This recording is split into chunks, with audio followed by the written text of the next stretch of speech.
Welcome to Internet Safety, hosted by Donna Rice Hughes. Over the next hour, you'll learn practical and crucial tips on how to keep your loved ones safe in the digital world. Now, here is Donna. Hi, everybody, and welcome to this week's show of Internet Safety, and I am your host, Donna Rice Hughes. We have a really special guest, one that I have been trying to get on for quite some time. I heard about this man's story and his son's story 2 years ago, right after it happened, and what he has done to fight for change is extraordinary. The name of our podcast today is Sextortion. Gavin Guffey's tragic story and his dad's fight for change. Financial sextortion is one of the fastest growing crimes targeting children. Our special guest is Brandon Guffey. Representative Guffey is a member of the South Carolina House of Representatives who lost his 17-year-old son, Gavin, to sextortion shortly before taking office. He travels the country speaking on the dangers of social media, teenage mental health, suicide, and advocates for legislation across America. Thank you so much, Representative Guffey, for joining us, and we are so sorry for your loss, but we know you're a fighter and a warrior, so welcome. Thank you so much for having me on. Anytime I get a chance to spread the message and reach more people, the one thing I've learned is you never know who it's going to impact. Well, you're so right. Would you please share your story with our listeners? Yes. So July 27th of 2022, I lost my 17-year-old son, Gavin, to suicide. I didn't know. I'd come in from a political event and had been out on the phone for a while, come back in, was just laying in my bed. The only thing I'd done is taken my shoes off and was replying to emails because I'd just finished up my primary for my first campaign to run for the South Carolina House. And I noticed he walked out of his bedroom, but it was very quiet. If you ever have teens, that's one of the things that you're constantly having to say, hey, be quiet. Other people were sleeping. But this time was different. Something just didn't feel right. Yeah. And I got up to go check on him. And as I was passing back or walking, we have like a ranch style house. He was coming back from the living room because Gavin and his brother had been quarantined with COVID and were both in their rooms. And I had my youngest 5-year-old in another room on the other side of the house sleeping. I passed by him and he was just walking in his underwear, but he was kind of covering his private area. And I'm just assuming normal teenage thing, don't draw attention. And I just said, love you, buddy. See you in the morning. Walked past him, leaned in. And whenever I went to go, I kissed his brother on the head to tell him goodnight and I love him. I explained it as it sounded like a bowling ball put on a top shelf and falling. That loud bang, of course, I run to the bathroom, yell his name, no response. So I kicked in the door. And whenever I kicked in the door, he was laying in between the tub and the toilet, and I could see blood on the floor. I initially thought maybe he was trying to step on the side of the tub and slipped. And as I grabbed him, trying to figure out where the bleeding's coming from, I started to smell the gunpowder and seeing a pistol laying to the side. Literally felt him bleed out in my hands. But just knowing as a father that, that's the one thing, it's our job to protect our children. Yeah. And, just feeling like you couldn't do that. And then, of course, having to deal with family and figure it all out. But it wasn't too long afterwards. We started getting, I got a message from my aunt that lives in Concord, North Carolina, about an hour north of us. And my younger cousin, or Gavin's younger cousin, who was 14, had been getting messages from somebody claiming to be Gavin's online girlfriend and stating that they were being blackmailed, and shared some images with him and began to extort my 14-year-old cousin, my 16-year-old son as well at the same time. So I got law enforcement involved, didn't know what was going on, and found out that Gavin was a victim of a crime called sextortion. And Right. these people took it so far that it was less than 30 days after Gavin took his life, which would have been Gavin's birthday. We went to Myrtle Beach to kind of get away. And I even got a message that said, "Did I tell you your son begged for his life?" And it just became this constant troll. And that became my mission. Right. I couldn't speak about the crime at the time because this was something that like I said, it was new. Right. And I didn't want to hurt an investigation because this person, after they sent me that message, was trying to tell me they were hired by a political opponent and just any lie that they could think of. Right. But investigators had to confirm that that wasn't true first.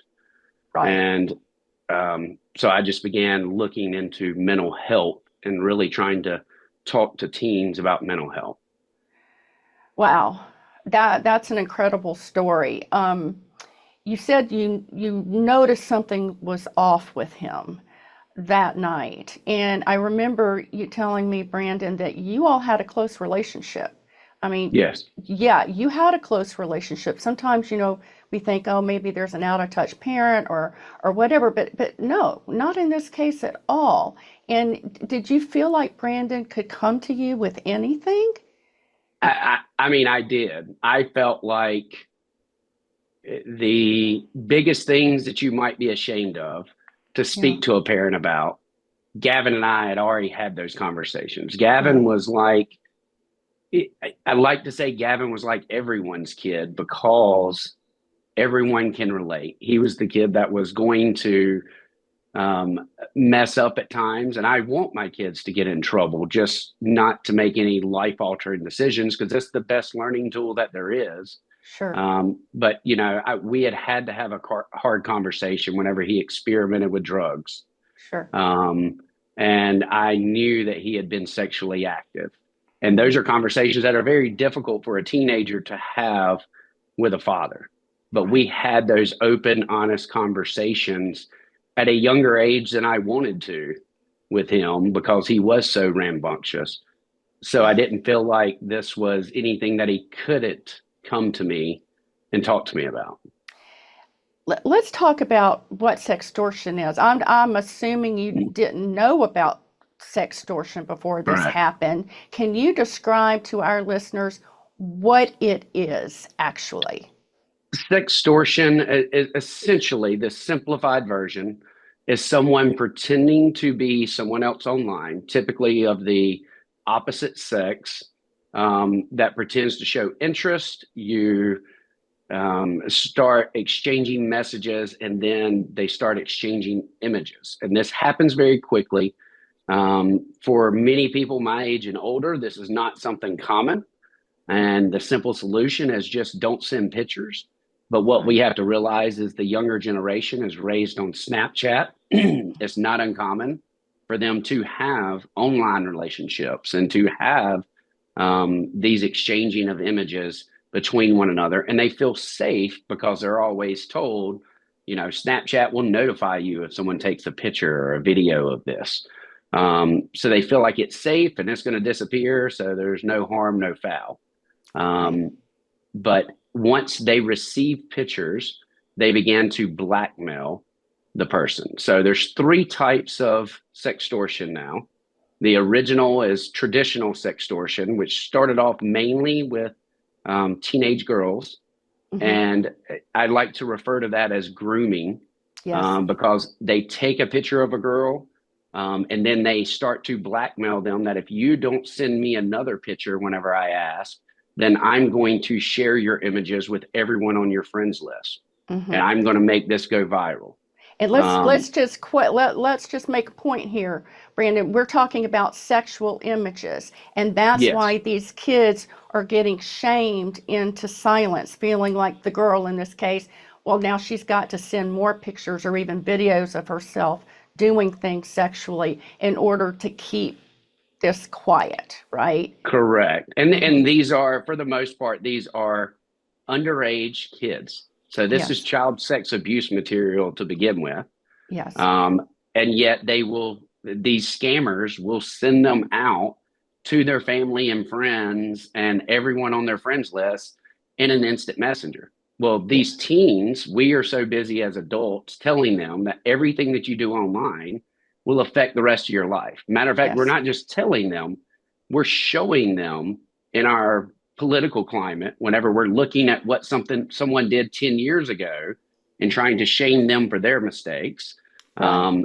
And us as adults are applying filters and trying to pretend that our life is perfect.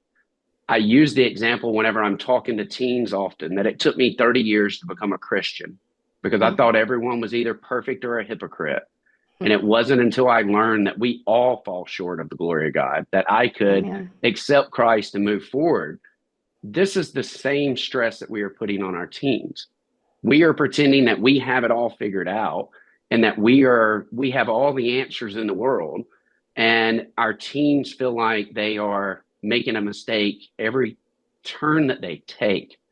And whenever I'm talking to teenage boys, and typically they send images first, so they take Right. the images that they're getting from the girls on the traditional sextortion, they then use that to extort the boys for financial sextortion by demanding money, or they're going to share the images. Right. Um, so it's a two-pronged problem, but typically the females do not make this known because the simplicity and the reason I say it's more grooming Yes. is it's simple for them to just send another picture or to make this video. And if the person's not sharing it publicly, they just think that this is someone on the other end that's enjoying that. And, oh, well, that's my reputation is still safe. Right. Right. So there's a lot of shaming and a lot of blaming, and this blackmail approach keeps these kids silent. And in the case with your son, right, this was financial sextortion. I just want to Yes. share some stats real quick. You know this, but our audience doesn't. The FBI and international law enforcement partners issued a joint warning about global financial sextortion crisis, that there's been an explosion of incidents of minor boys around the world being coerced into sending sexually explicit images of themselves online and then extorted for money.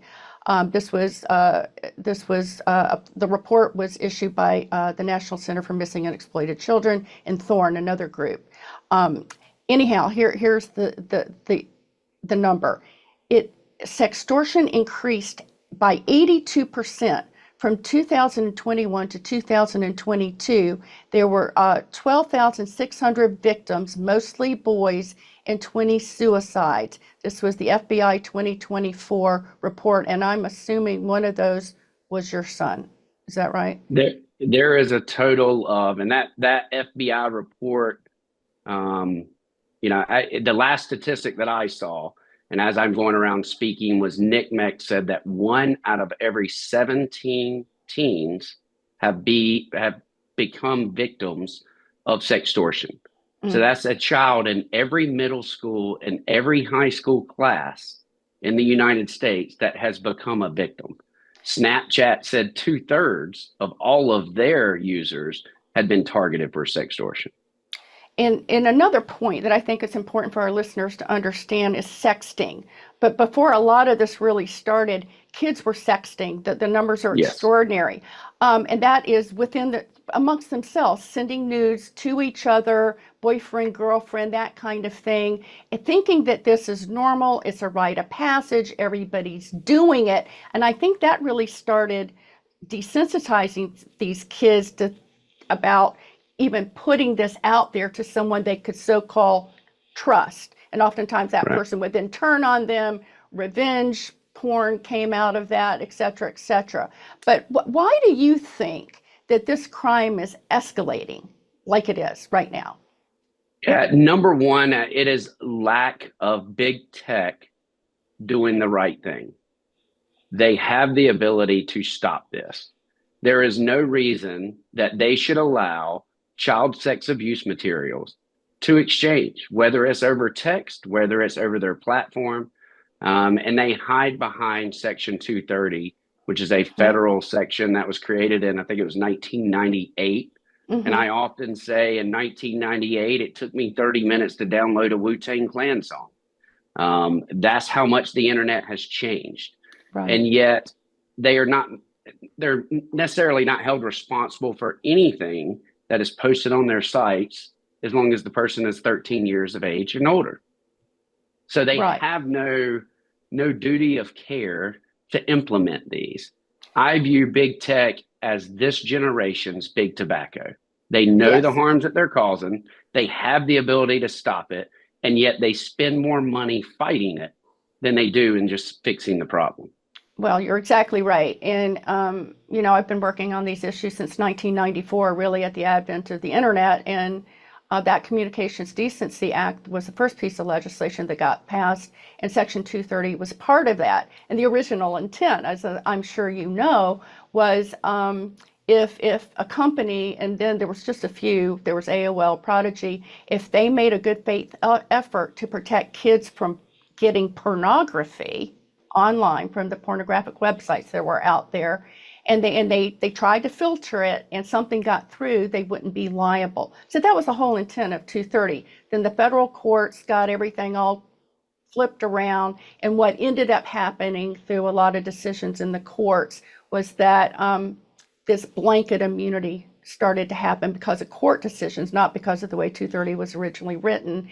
And as a result, big tech has been able to just really have carte blanche where they are not responsible with this protection of 230 for anything anybody puts out there, including child sex abuse material. And let me just explain this to our audience. That is the new term we are using for what used to be called child pornography, because what it really is the actual recording, a picture, a video of the sexual abuse of a child. So, Brandon, what is the status now of Gavin's case?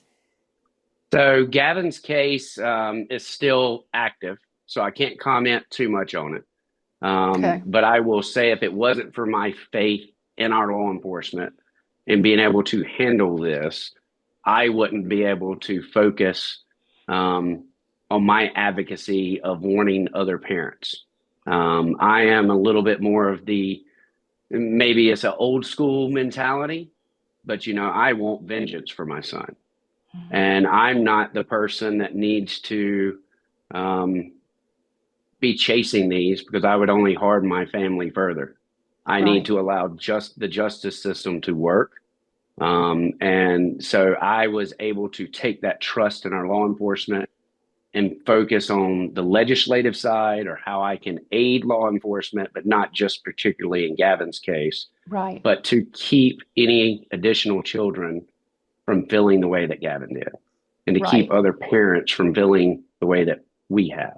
So you have taken this tragedy, and I'm sure you've got the support of your whole family and your wife, and turned it into a fight for good. Tell us about Gavin's Law.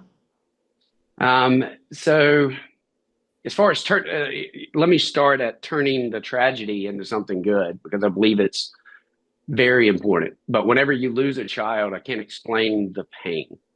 And to know that I have to look at my wife. I didn't just fail my son, I failed my wife. I failed my other sons,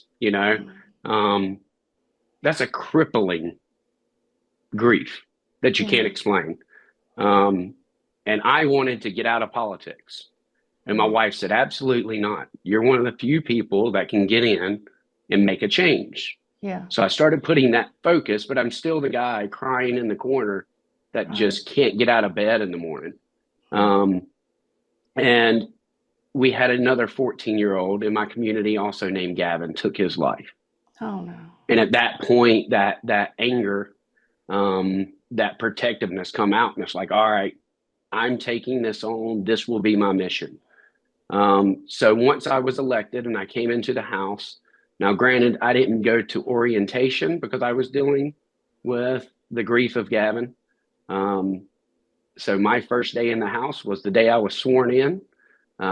Didn't realize that we had a freshman caucus chair. any of this stuff, but we came in as the second largest class in South Carolina, and all of the freshman legislators, we rallied together. Here I call it the tri-party. It's the Republicans, the Democrats, and the Freedom Caucus, and we all worked together to help push to get Gavin's Law passed in South Carolina. And that wasn't called Gavin's Law because we have a rule against that, but to criminalize sextortion. I have a bull in a china shop approach, and I knew that I could blow it up. So we all worked together to make sure we weren't. Whenever it came to the House floor, it was just 4 months after I got in office as a first term legislator, and it passed unanimously with a standing ovation in the House. Awesome. Then it went to the Senate, and a senator said, "Hey, we want to name this Gavin's Law. Would you be okay with that?" I'd love that, but I know y'all have a rule against it. And he said, "Well, look, some guys might stand up and object, and but I'm going to at least give it a shot." And as soon as they announced it, a senator stood up, and I'm thinking, okay, here we go. He's going to reject it. But no, they requested that the role of the Senate be added to that amendment. So it ended up getting a unanimous decision in the Senate as well. And it was unprecedented. But the biggest asset that we brought, other than criminalizing sextortion, was that we mandated the education of Gavin's Law throughout the state. So all students will know what sextortion is, regardless of grade. Good. That's extraordinary. And how about educating the parents through that process? We send out the stuff via email, the school districts do. I have taken on traveling to schools and traveling to churches and conferences, because I believe it's important to educate our law enforcement, our parents, our educators, and our students. Everyone needs to be aware, because this crime is now affecting kids as young as 8 years old, all the way up to the elderly. And it's a lot of times they're not even sending images. So for us to think that there is child sex abuse, material exchanging, that's not always the case. Right. Well, thanks for explaining that. Now, have you seen something similar to Gavin's Law in other states? Yes, similar, but it is missing the education component. And I'm working with a few states to implement something very similar.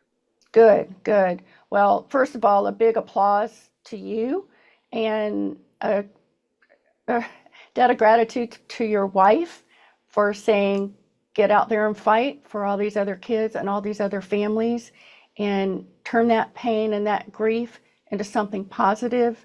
And so I just applaud you for doing that. And it may not even be my place to say this, but I can understand why you would be blaming yourself, but it's not your fault. I don't believe it's my fault, but I think it would be ignorant for me to not think of what I could have done better so I can educate others. And that's right.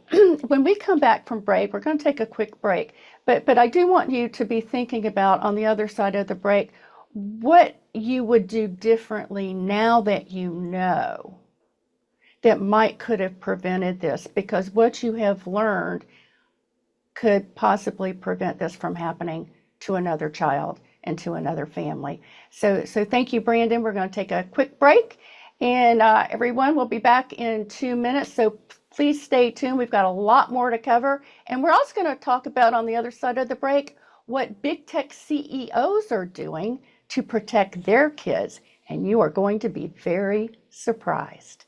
Thank you. Hi, everyone, and welcome back to Internet Safety with Donna Rice Hughes, and that is me.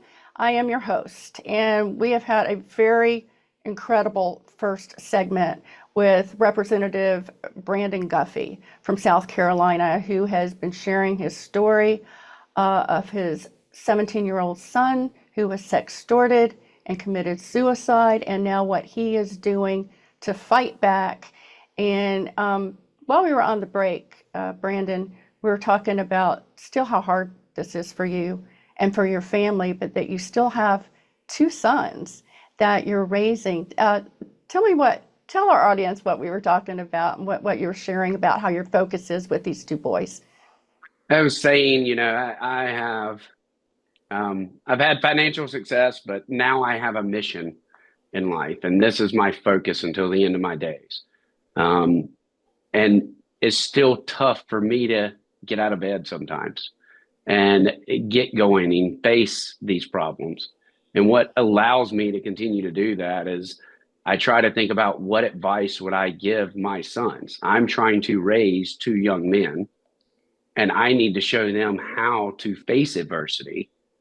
You can sit there and I don't want to say become a basket case because it is crippling, but you can do that, or you can show what advice would I tell my son. I wouldn't want him sitting there. I'd tell you, get up and fight. So I'm trying to show them this is the way that we got to do, and that's what keeps me going now. Right, right. And we were talking about, we're living in obviously such a fallen world, and there's so much horrible things happening all around our world and in our country and in our own communities. And certainly no parent, I'm sure that this was an absolute shock that something like this could even happen, much less happen in your family.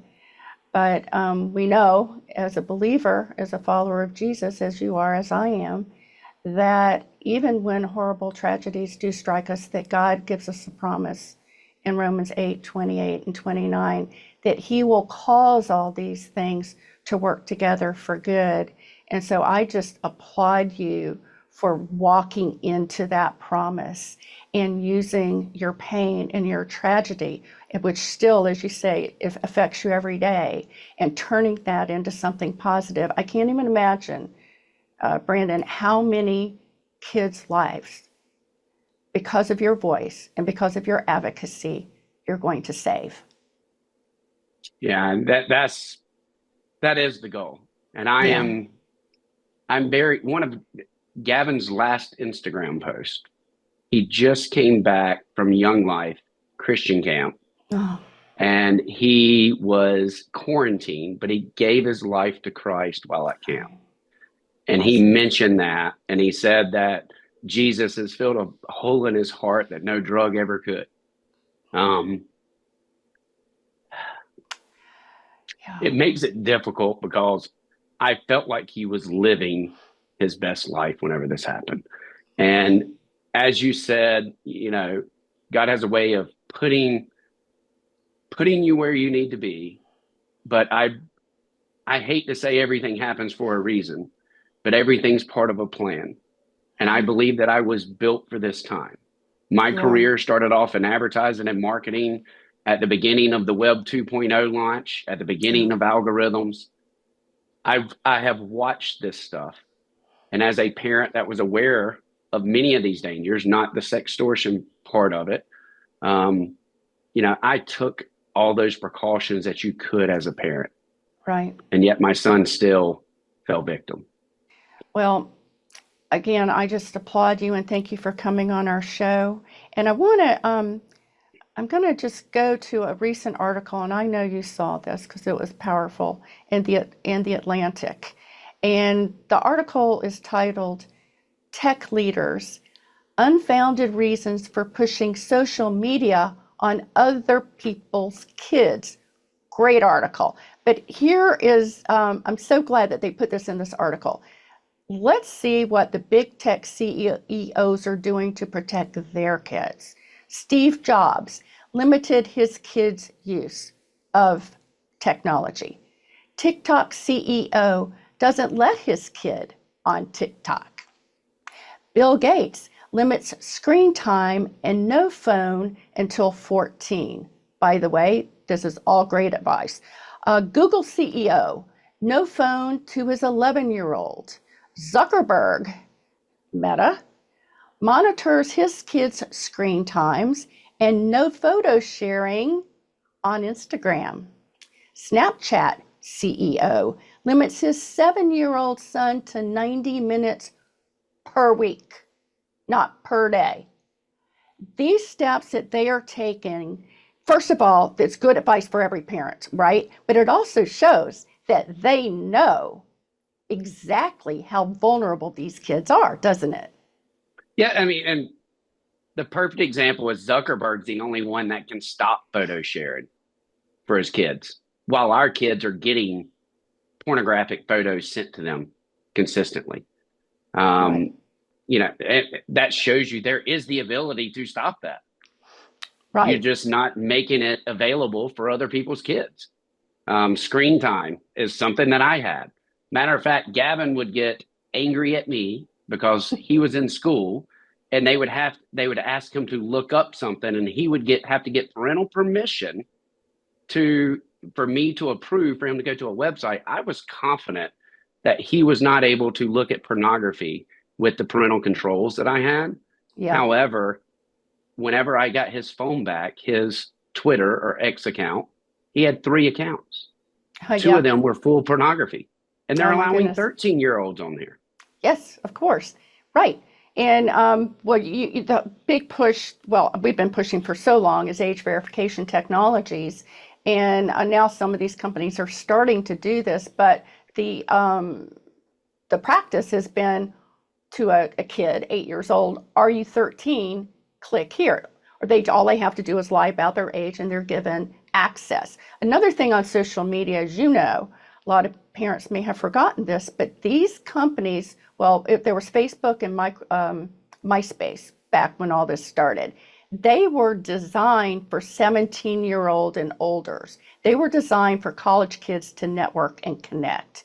And so Yes. now they've gone back, they keep going lower to 13. Mark Zuckerberg tried about 2 years ago to do Instagram for kids. And enough is enough. We started a petition saying, you can't keep teens safe on Instagram and Facebook, and now you want to go under 13? No, no, no, no, no. The attorneys general also said no, no, no, no, no. And that whole thing backfired, and they paused that, thank God. And they're starting to make some important changes now. But we know that these big tech companies, they have to have a stick approach at times. And so there has been bipartisan legislation in the Senate, all good. And it's been extraordinary to work on this, and you've been working on these bills too. But one of them was just passed out of the Senate called the Kids Online Safety Act. We call it COSA for short.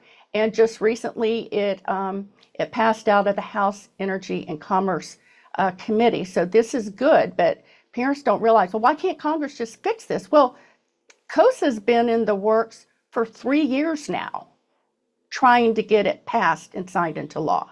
And you've been working on this. What do you think? Yeah. I mean, and I don't think COSA is a great bill. I think it is a basement bill. It is a first step. It is. And it should not be this hard, but Right. we are seeing the power of money in politics, and Right. especially on our federal level. And I think that if we can follow the money, we see who is being genuine and who is not. And how often people say, well, I'm not going to pass this because this doesn't accomplish this goal. No, we understand this isn't perfect. What we've really got to realize is that we are living in a new age with the next two revolutions coming behind us with AI and quantum computing. We've had 30 years to fix online safety. And I find it very disingenuous for these politicians to act like they're going to be proactive on artificial intelligence, and you still haven't even fixed the last generation. So how about we start moving to put these protections in place?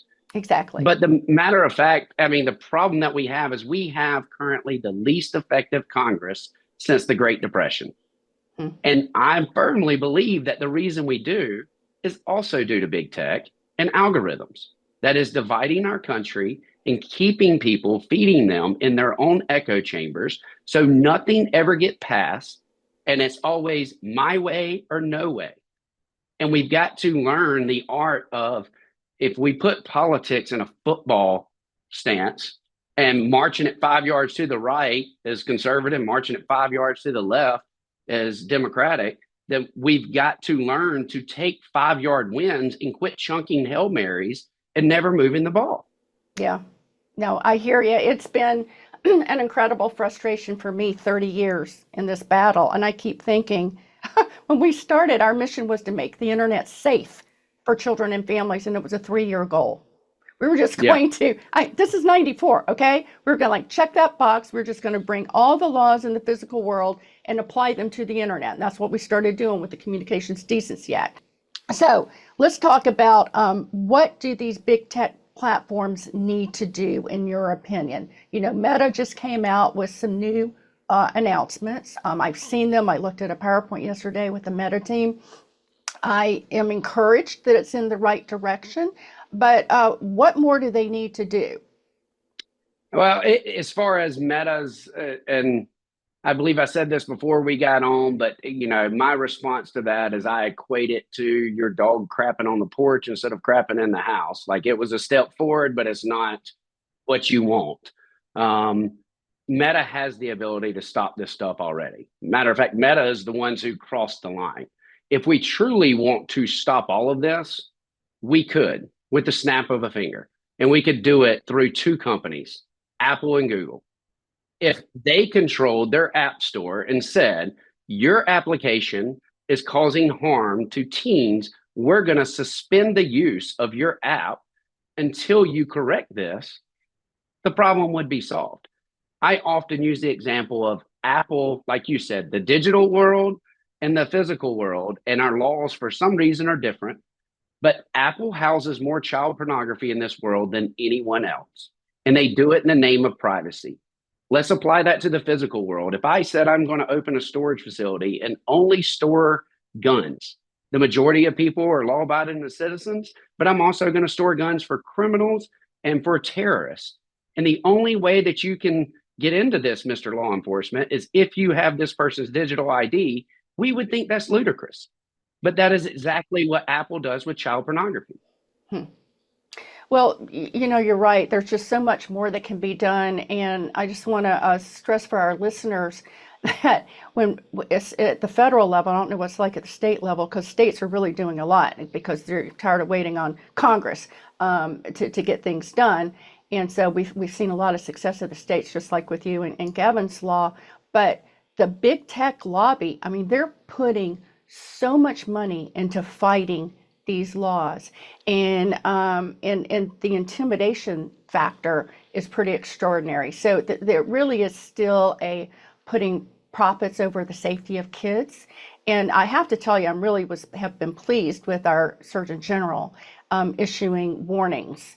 The social media, he actually said, is the biggest threat, public health threat facing kids in our nation. And I agree with that. It certainly is. Yeah, Yeah. it definitely is. And having the Surgeon General say that, and then even calling on Congress to say, we need them to put warning labels.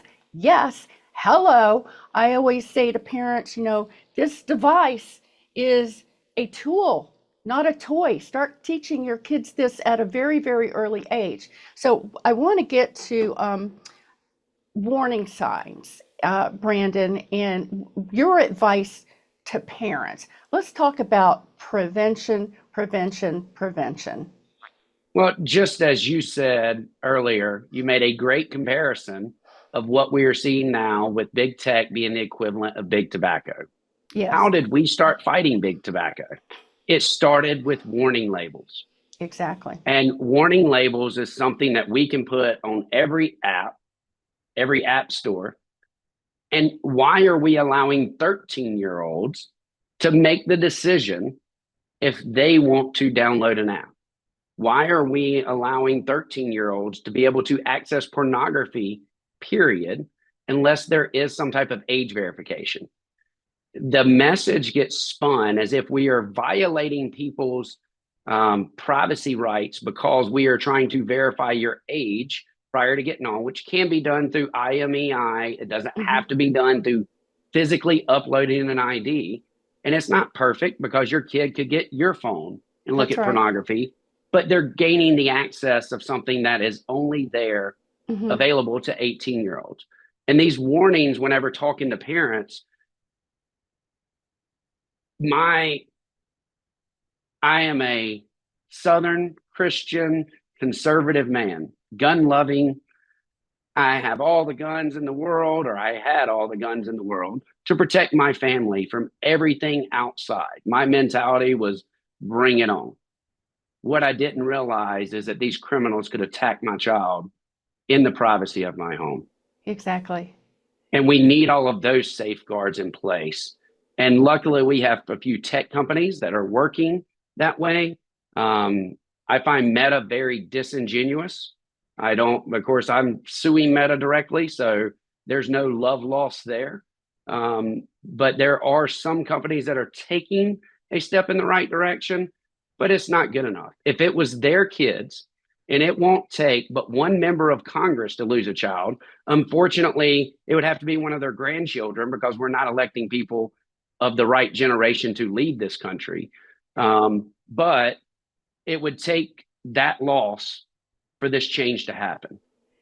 And that is not a life worth sacrificing. I would give up politics. I would give up everything in the world to have my son here with me. And I want people to realize that. And it's not just you and your son. I was there at the hearing where you were, where they called these big tech CEOs to come in and to testify. It was a Senate hearing, and it was powerful. And you all the parents had signs with pictures of their children who had either lost their lives to suicide or had been damaged in some way, and they just held up those signs.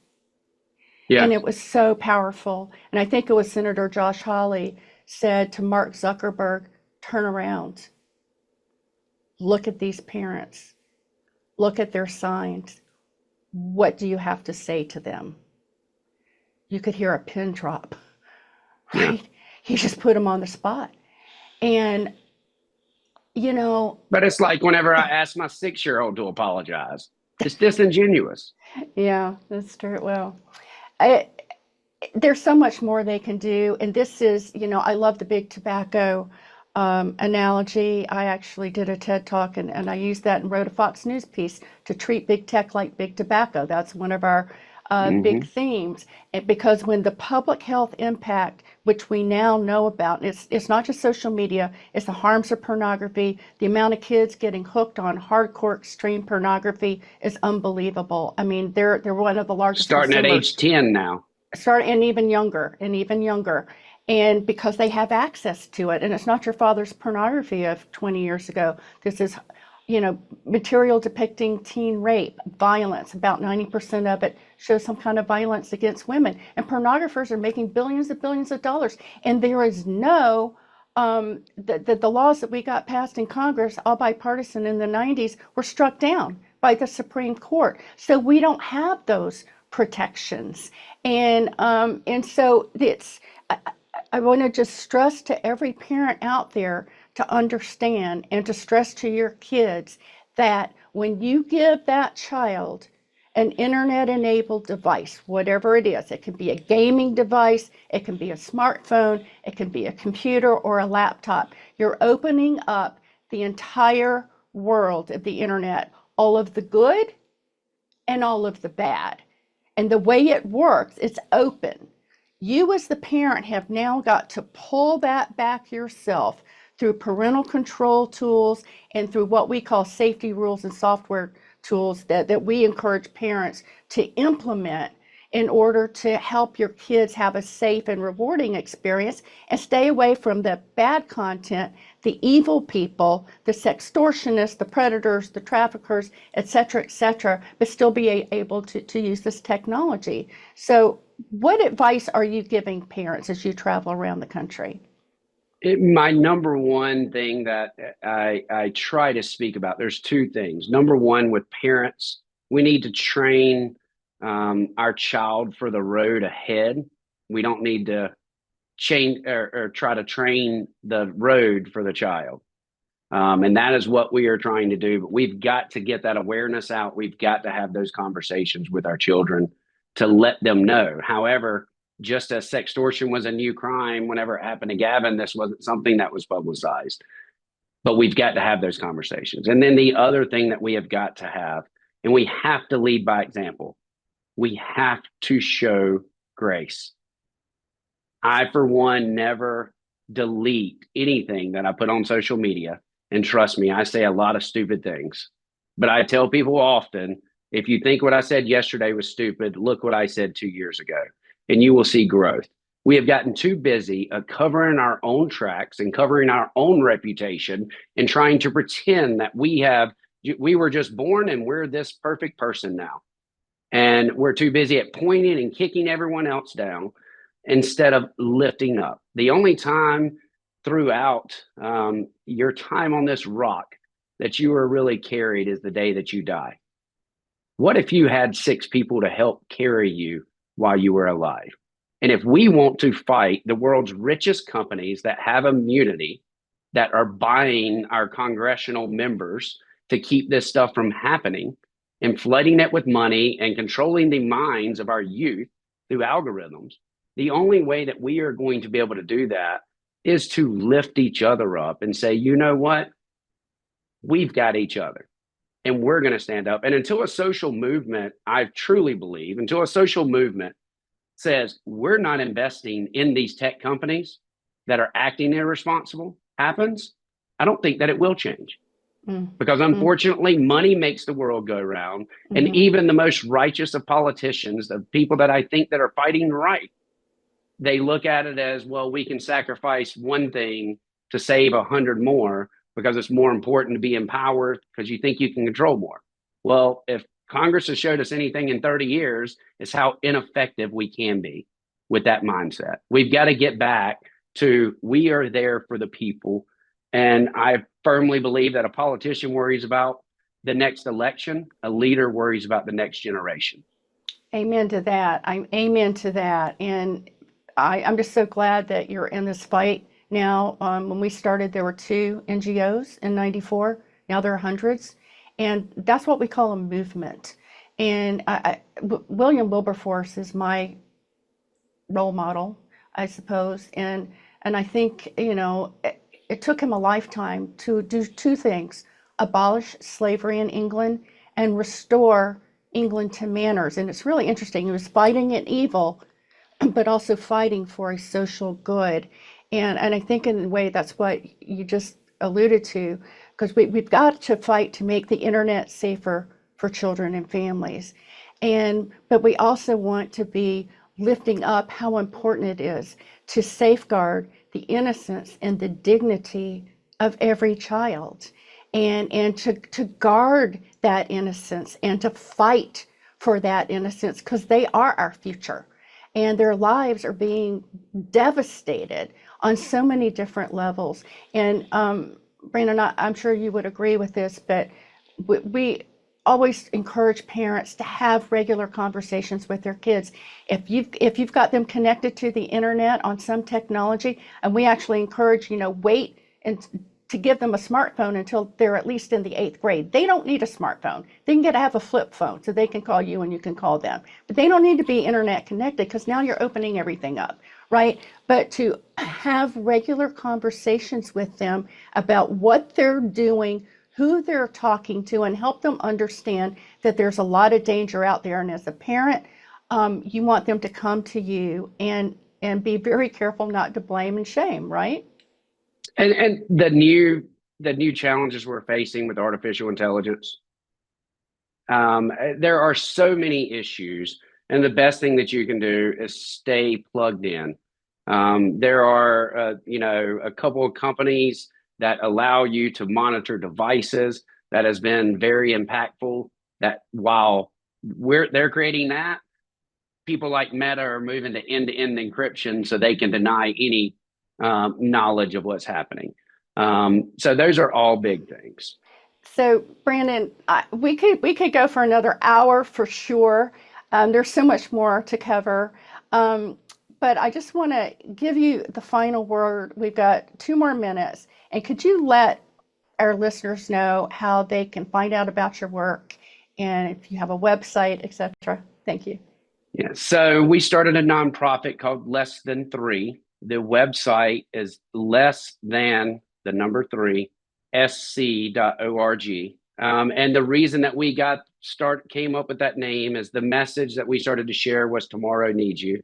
I don't know if you can see my lapel pin, but this less than 3 sign, which is like a heart, was the last message that my son sent out to kind of say, I love you to people.